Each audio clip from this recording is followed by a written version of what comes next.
Esta noche, leyendas de bestias tan aterradoras que han generado historias que se cuentan desde hace 1000 años.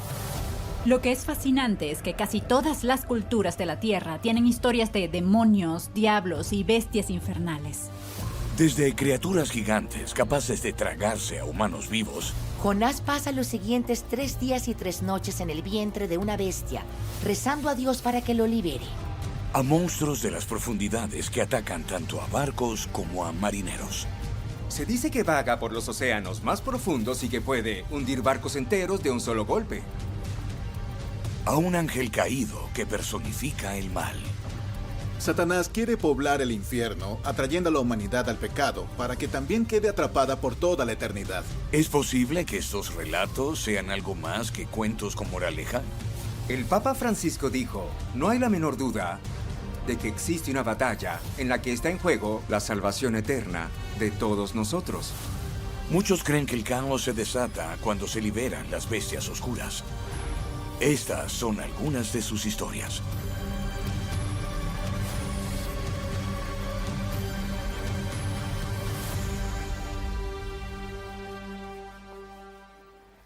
Hoy en día se les conoce como un ejército de seres malignos enviados para atormentarnos.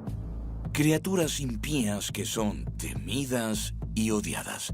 Casi todas las culturas tienen su propia versión, pero todas comparten algo: la maldad.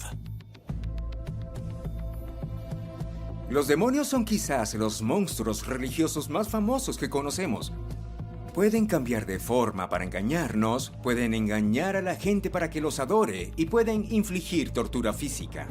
Son espíritus malignos que suelen estar aliados con el diablo. Su misión es hacer el trabajo del diablo. Esta es una concepción muy moderna de la palabra demonio. Sorprendentemente, los demonios no siempre han sido representados como seres malvados. La palabra demonio proviene de los antiguos griegos. Su palabra daemon se refería originalmente a todo tipo de espíritus que interactuaban con las personas. Los daemones podían hacer cosas malas, pero a menudo guiaban a las personas, les daban sabiduría e incluso las protegían. Sócrates afirma que tenía su propio daemon, que le inspiró algunas de sus famosas obras y que actuaba más como un guía divino que como un demonio en el sentido moderno. Otras civilizaciones tienen historias similares.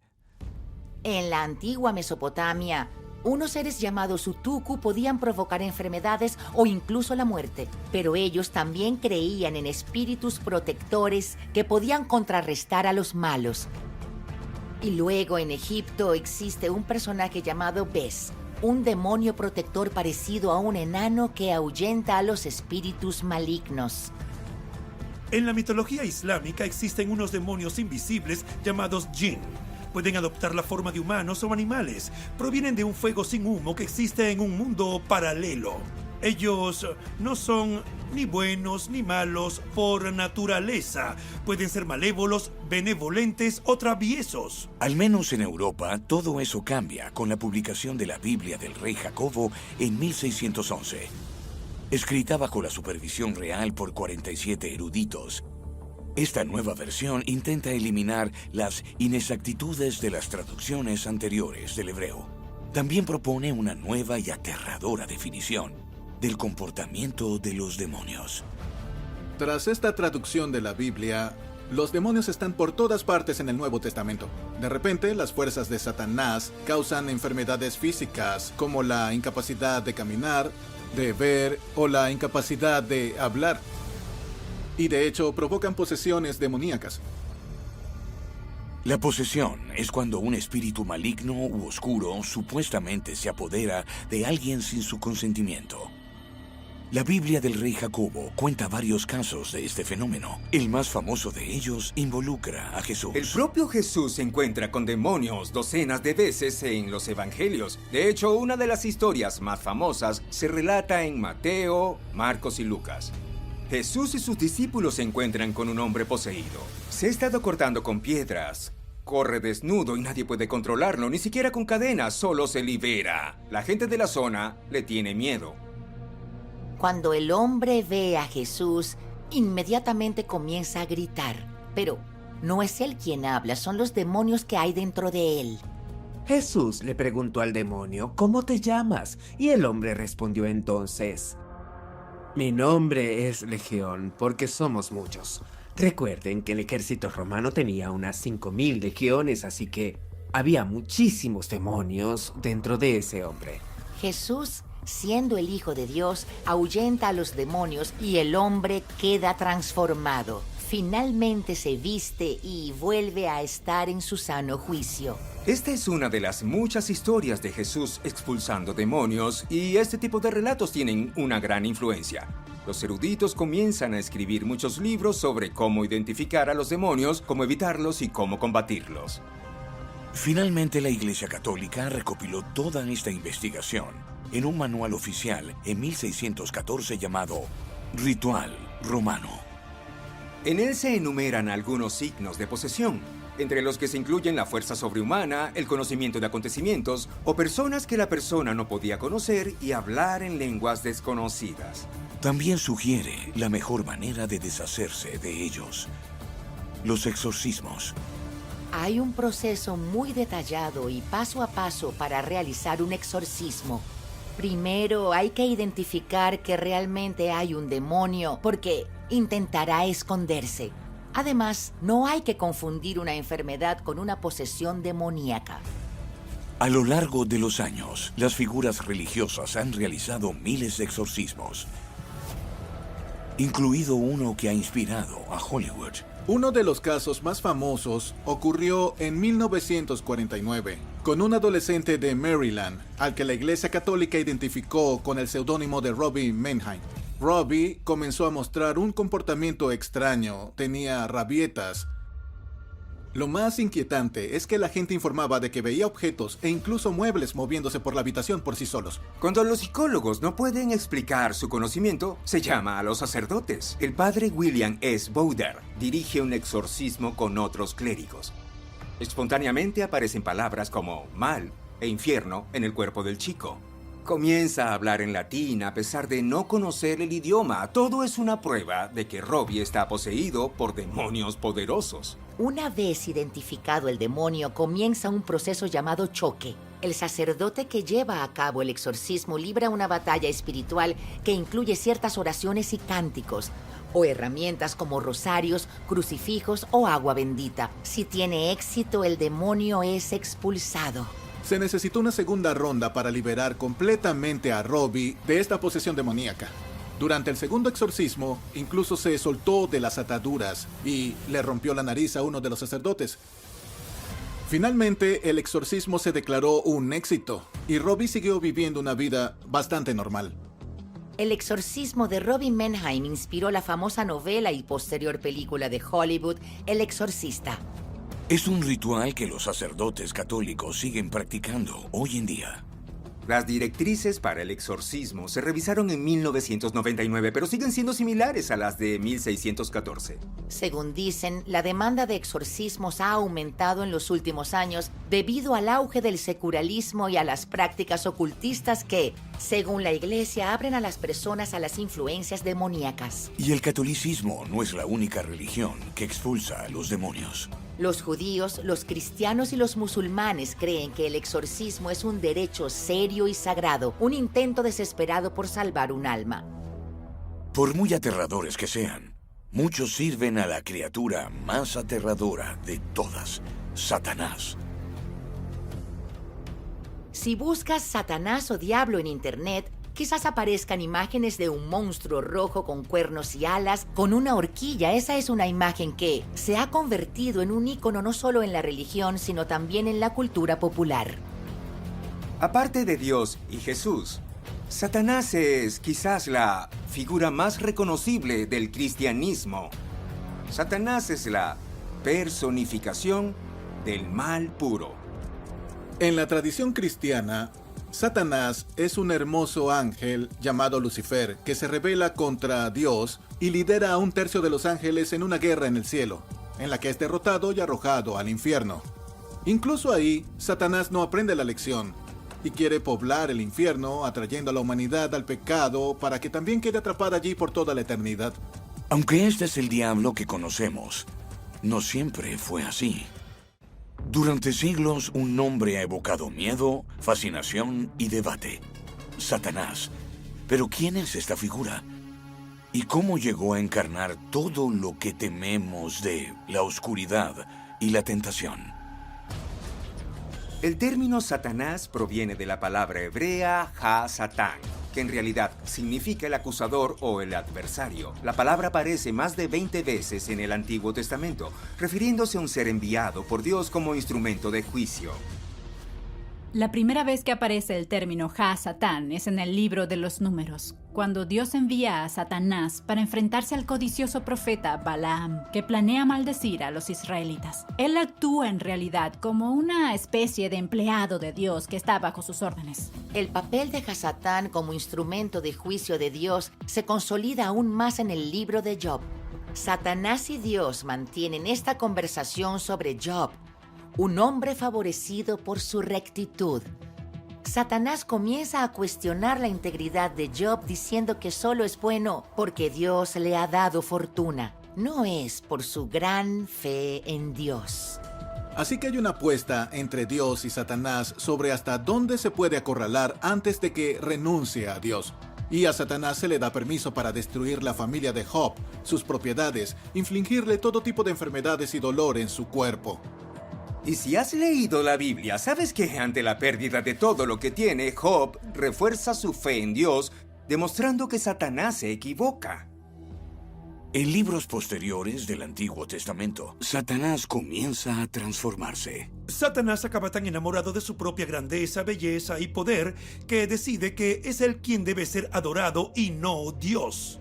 Y todo esto nos lleva al libro de Isaías, donde finalmente escuchamos la conocida historia de un antiguo ángel llamado Lucifer, que es expulsado del cielo por aspirar a ser más poderoso que Dios. Se dice que Dios los desterró a las profundidades del abismo.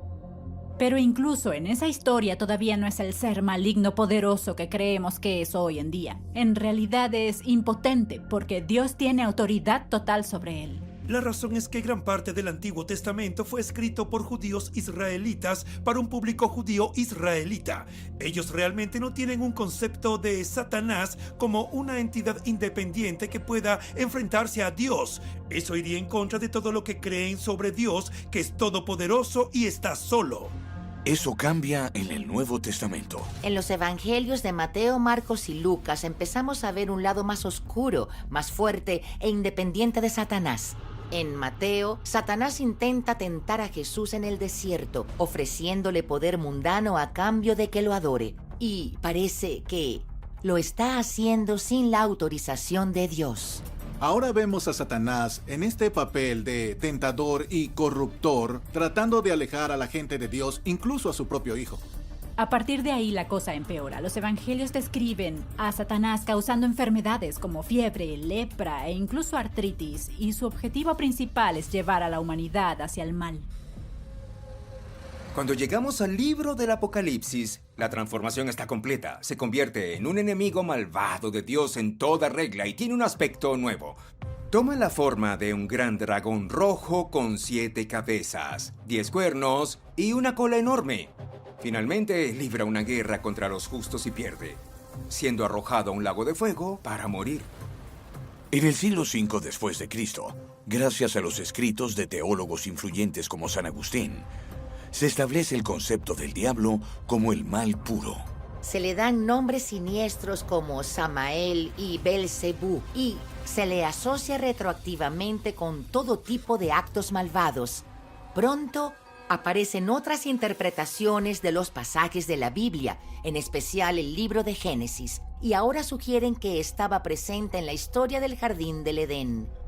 Tenemos la serpiente que tienta a Adán y Eva con la manzana del conocimiento, así que ese ser para muchos cristianos es ahora Satanás. Y mientras se produce esta reinterpretación del diablo en el siglo V, el cristianismo se extiende como la pólvora por toda Europa, así que esta versión se difunde junto con él. Y luego Europa entra en la Edad Media entre los siglos V y X. Las condiciones de vida de la mayoría en esa época son muy sombrías y la gente está más que dispuesta a culpar a Satanás de todo lo malo que sucede. Pero algo sorprendente ocurre alrededor del siglo XIV. Después de unos 900 años de ser la criatura más temida y despreciada que existe, la gente da un gran giro y se convierte en un chiste. Durante esa época, empezamos a ver artes de Satanás con cuernos, pezuñas, cola y tridente. Pero no se hace para aterrorizar, sino para que parezca ridículo. En 1260, Satanás aparece en un bestseller medieval llamado La Leyenda Dorada. La Leyenda Dorada es una recopilación de encuentros entre los santos y Satanás. Es casi como el coyote contra el correcaminos. Es una historia interminable de idas y venidas en la que Satanás es engañado y burlado por los santos. Se conservan más copias de la Leyenda Dorada de la Edad Media que de la Biblia, más que de cualquier otro libro. Así era de popular. Incluso en la famosa obra del escritor católico Dante Alighieri, El infierno, escrita a principios del siglo XIV, Satanás no da miedo. En cambio, se le relata como un demonio que alguna vez fue poderoso y que ahora es solo una criatura grotesca y débil que sufre los mismos castigos que todos los demás pecadores. Luego, un período devastador de la historia renueva la feroz reputación de Satanás. Se le culpa de causar la infame peste negra. Uno de los acontecimientos más trascendentales de la Europa medieval fueron las diversas plagas que se produjeron cerca del siglo XIV. Se dice que la peste negra mató a casi un tercio de la población. A raíz de la plaga, la gente reza a la iglesia para que los proteja del mal que Satanás ha desatado sobre ellos. Cuando termina la primera ola de la peste negra, el antiguo miedo al diablo vuelve a resurgir. En lugares como Inglaterra, que se vieron muy afectados por la peste, comienzan a formarse sectas cristianas con el objetivo de llevar una vida lo más piadosa posible para escapar de la ira de Satanás. Los puritanos llevan esta visión al Nuevo Mundo. Llegan cuando el pánico en torno a Satanás está en pleno apogeo. Se establecen en Nueva Inglaterra y empiezan a ver a Satanás por todas partes. Estas son personas extremadamente religiosas que se trasladan a un territorio salvaje y desconocido. Hay animales extraños a su alrededor. Los lobos, que ya se habían extinguido en Inglaterra en el siglo XVI, aterrorizaban con sus aullidos nocturnos a los puritanos que creían que estaban aliados con el diablo. John Winthrop, el primer gobernador de la colonia de Massachusetts, afirma que el diablo hizo que las puritanas rebeldes dieran a luz a monstruos muertos con garras y cuernos afilados. Otros escriben que los nativos americanos son adoradores de Satanás y los describen como, y cito, hijos del diablo. Algunos afirman haber visto a Satanás en personas en ceremonias nativas americanas. El miedo a Satanás es tan abrumador que en 1692 la colonia ejecuta a 19 personas que se cree que se han aliado con el diablo, conocidos como los juicios de brujas de Salem. Estos tribunales acaban dando lugar a innumerables libros, obras de teatro y películas. Desde los trágicos acontecimientos de los juicios de brujas, la idea de un Satanás malvado, una bestia desatada sobre la humanidad, ha permanecido firmemente arraigada en la literatura y la cultura popular. Solo tienes que encender la televisión o revisar tu red social favorita y vas a encontrar representaciones del infierno en cualquier lugar al que veas.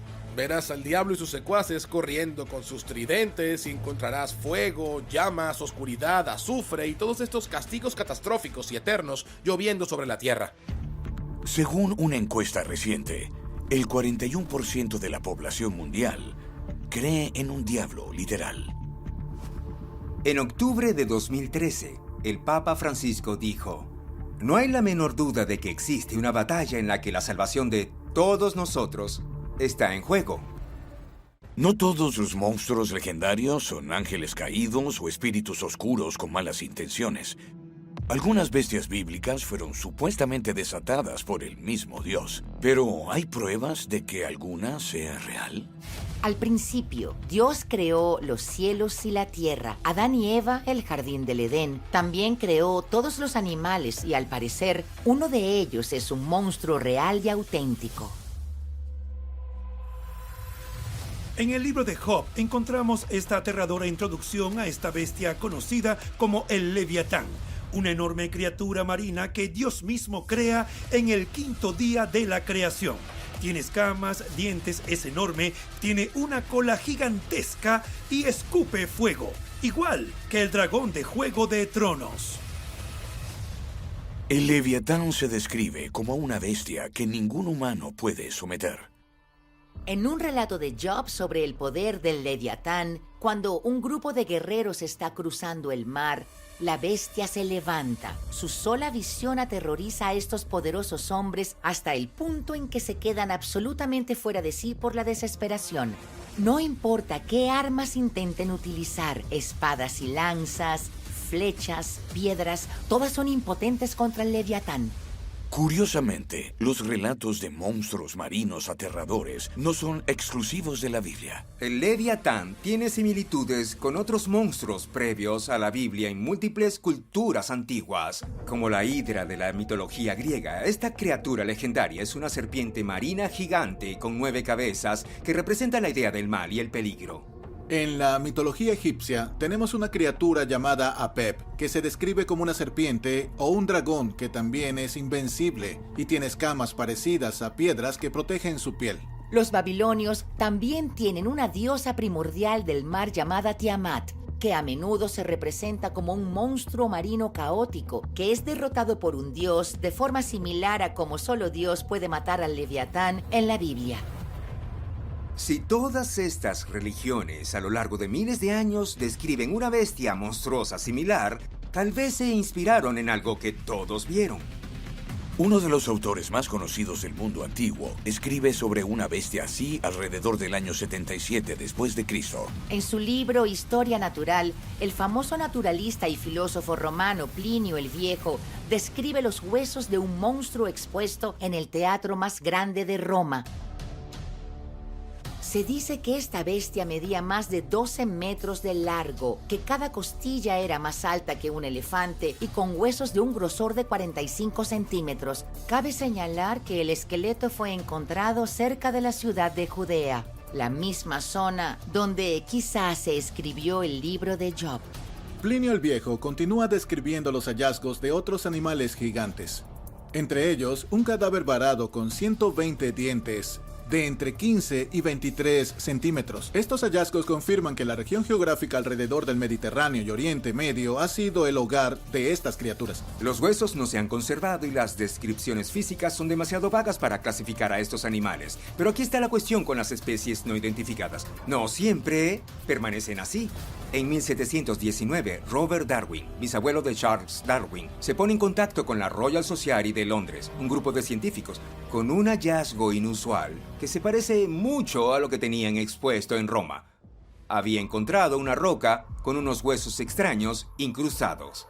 En aquel momento no pudieron averiguar qué era, pero hoy sabemos que forma parte del esqueleto de un plesiosaurio. Los plesiosaurios son grandes reptiles marinos que se extinguieron hace unos 66 millones de años. Se sabe que pueden llegar a medir hasta 15 metros de largo. Tienen cuellos largos y cuerpos con aletas que les dan un aspecto similar al de una serpiente o un dragón.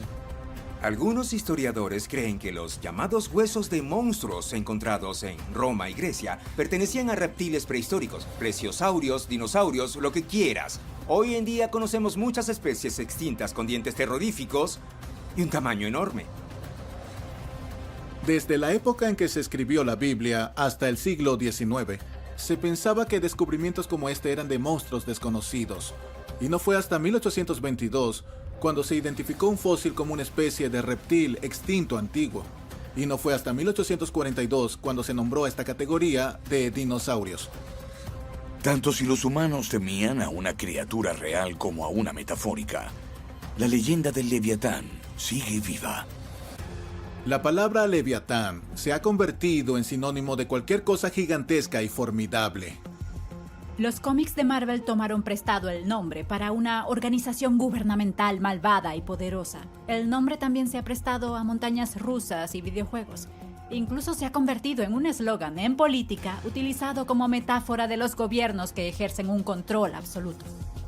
Al final, independientemente de su origen, eso es sin duda lo que los autores de la Biblia querían transmitir cuando escribieron sobre el Leviatán, el simbolismo, el poder de Dios, la imprudencia del caos y el miedo a lo desconocido que acecha en las profundidades.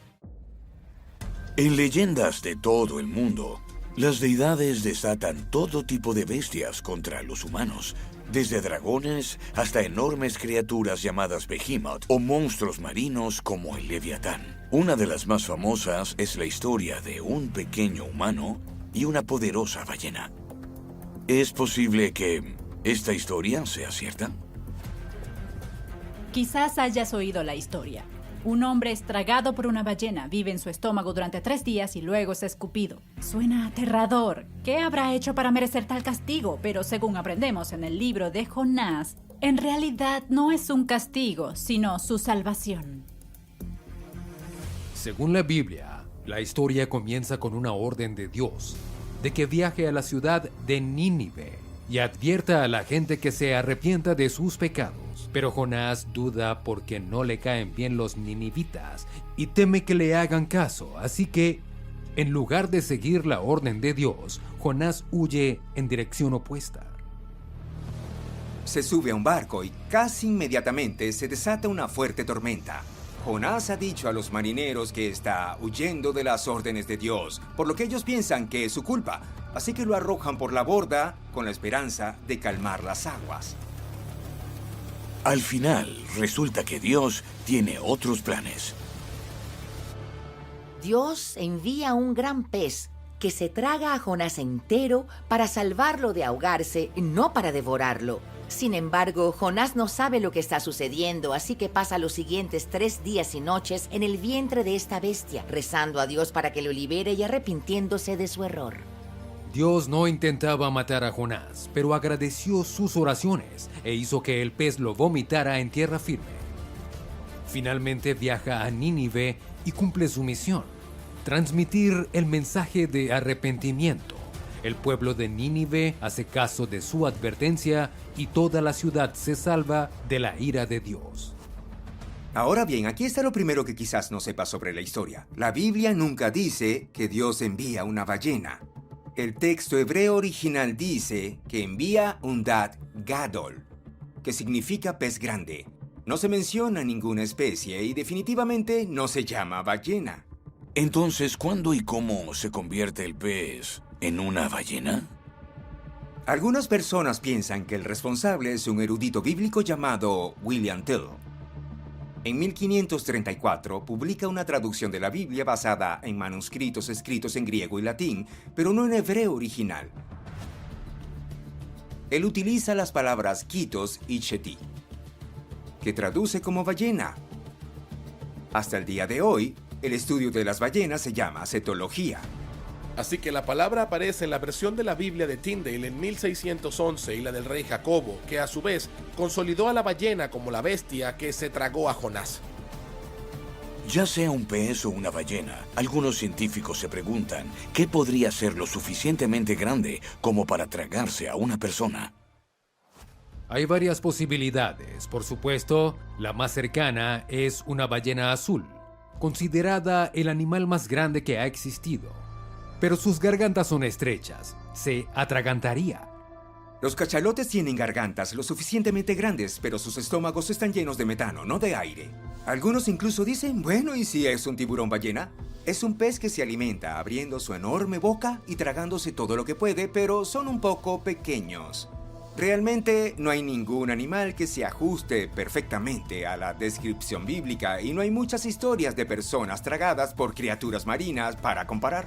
Eso era hasta hace unos años, cuando una inmersión rutinaria en Cabo Cod dio un giro extraño.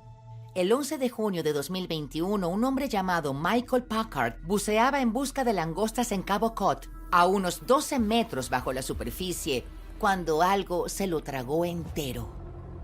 Su mundo se vuelve negro. Al principio Michael piensa que fue atacado por un gran tiburón blanco, pero cuando empieza a palpar a su alrededor y se da cuenta de que sigue intacto y que no está rodeado de dientes afilados, empieza a replantearse su situación. Unos 40 segundos después, un miembro de su tripulación ve a una criatura marina gigante emerger del océano. Resulta ser una ballena jorobada que escupe a Packard de vuelta al mar. Luego, él es trasladado al hospital con algunas lesiones leves, pero con una historia increíble para contar. Incluso acude al programa de Jimmy Kimmel para contar su historia. Hay muchos artículos al respecto y la mayoría hacen referencia a Jonás y la ballena.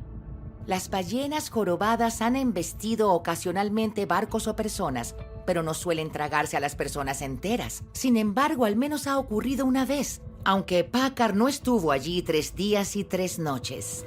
A pesar de ser una historia corta en un libro muy breve de la Biblia, Jonás y la ballena ha tenido una influencia cultural significativa.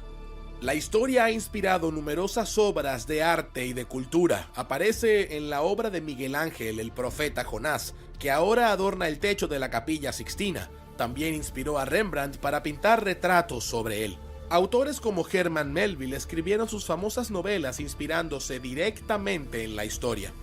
Incluso Pinocho de Disney cuenta con una enorme ballena llamada Monstruo, que es una referencia directa a la historia de Jonás. La historia de Jonás es más que un simple relato de sobrevivencia milagrosa. Trata sobre los defectos humanos, las segundas oportunidades y la idea de que la misericordia de Dios está al alcance de todos, por muy indignos que parezcan. Metafóricamente, la ballena o el pez gigante o lo que sea, no se refiere tanto a la criatura en sí misma, sino de la evolución. Jonás pasa del desafío al arrepentimiento, de la desesperación a la redención. Todo ello dentro del vientre de la bestia.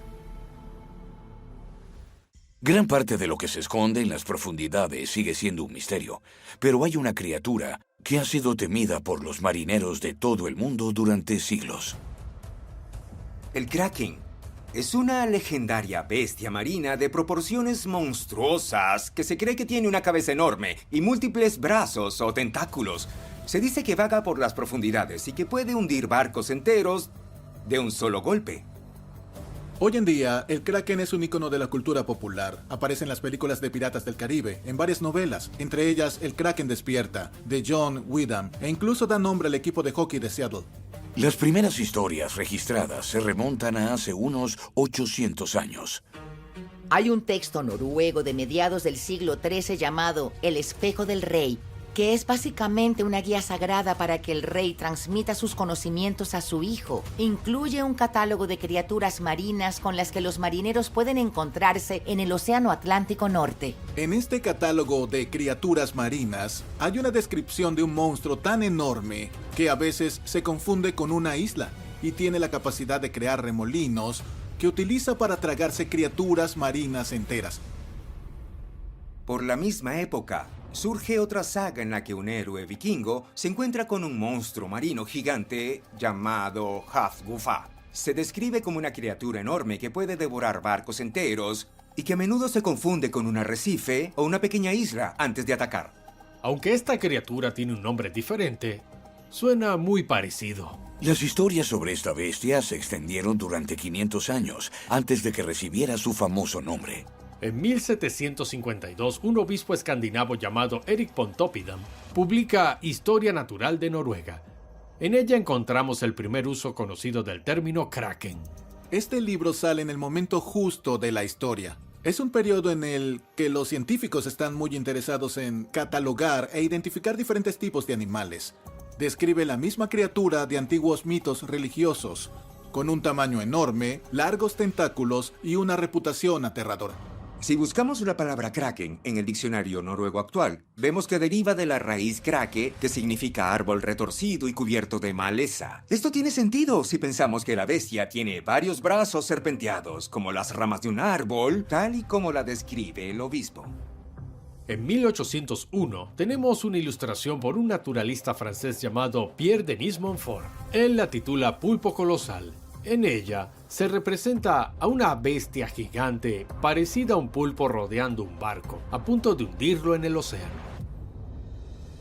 También hace referencia a ataques conocidos históricamente en 1782, en los que se perdieron 10 buques de guerra, lo que se atribuyó en gran medida a un kraken. Entonces, ¿qué tenemos con la descripción del Kraken? Tenemos estas historias y tenemos esta ilustración. Por esa época, los científicos diseccionaban cachalotes y estudiaban el contenido de sus estómagos. Y a veces encontraban estos grandes tentáculos, pero aún así no hay ninguna prueba directa de la existencia del Kraken ni de lo que es. Todo eso cambia un día del siglo XIX, cuando un grupo de marineros se encuentra cara a cara con lo que creen que es la mítica bestia. En 1861, un barco francés que navegaba por las Islas Canarias se encuentra con algo que creen que se ajusta a la descripción de un kraken. Están muy ansiosos por capturarlo y llevarlo a la comunidad científica para demostrar que el kraken sí existe. El capitán les ordena que disparen a la criatura e intenten capturarla. Disparan mosquetes, lanzan arpones e intentan atraparla con una cuerda. Las balas tienen poco efecto sobre el cuerpo gomoso de la criatura, pero los marineros consiguen colocarle la cuerda. El problema es que el animal es tan pesado que no pueden subirlo al barco. Justo cuando consigue escapar de los marineros, una parte de su cuerpo, a la que ellos llaman cola, se arranca y es arrastrada a bordo con las cuerdas. Los marineros estaban decepcionados por no haber podido capturar un kraken vivo. Pero es suficiente para dar pie a historias sobre el aterrador kraken durante generaciones. Tras un encuentro en 1861 entre un barco francés y una enorme bestia marina cerca de las Islas Canarias, el interés por un monstruo conocido como el kraken alcanza su punto álgido. Las historias de los marineros que se encuentran con un kraken hacen que se extienda como la pólvora. La existencia de un calamar gigante y aterrador no identificado no solo inspira a los científicos, sino que también inspira a todo el mundo. A partir de ese momento, el kraken y el calamar gigante quedan vinculados para siempre, y los artículos comienzan a describirlos como si fueran la misma cosa. Esto acaba dando lugar a otras obras literarias populares. Víctor Hugo escribe sobre el kraken en 1866. Luego, en 1870, llega Julio Verne y lo hace famoso con su obra 20.000 leguas de viaje submarino. En ella, un calamar gigante sin nombre se ve envuelto en una batalla con el submarino del Capitán Nemo, el Nautilus. En ese punto, la gente está entusiasmada con el kraken. Pero la comunidad científica se resiste a admitir que el calamar gigante existe realmente. A partir de ahí, los enfrentamientos entre las bestias marinas se vuelven cada vez más extraños durante el siglo siguiente. A veces, un calamar grande o parte de uno llega a la orilla o un tentáculo acaba en una red de pesca. Estos sucesos se difunden mucho y son parte de lo que mantiene viva la leyenda del kraken en la conciencia moderna. A lo largo de los años 80 y 90 se llevan a cabo expediciones científicas en busca de estos calamares gigantes que se cree que existen pero no los encuentran. En 2004, el misterio que rodea al kraken comienza a develarse cuando suceden dos cosas importantes. Un equipo de investigación japonés consigue fotografiar un calamar gigante vivo en su hábitat natural, frente a la costa de las islas Ogasawara, al sur de Tokio, y se captura un calamar gigante de 9 metros frente a la costa de las Islas Malvinas, que se lleva al Museo de Historia Natural de Londres para su análisis. Lo bautizan como Archie y es el espécimen más completo hallado hasta la fecha. Así que finalmente el calamar gigante es reconocido como una especie real. En 2011 se habían recogido unos 700 ejemplares de calamar gigante, la mayoría en la zona del Atlántico Norte, y ahí es donde surgieron las historias originales.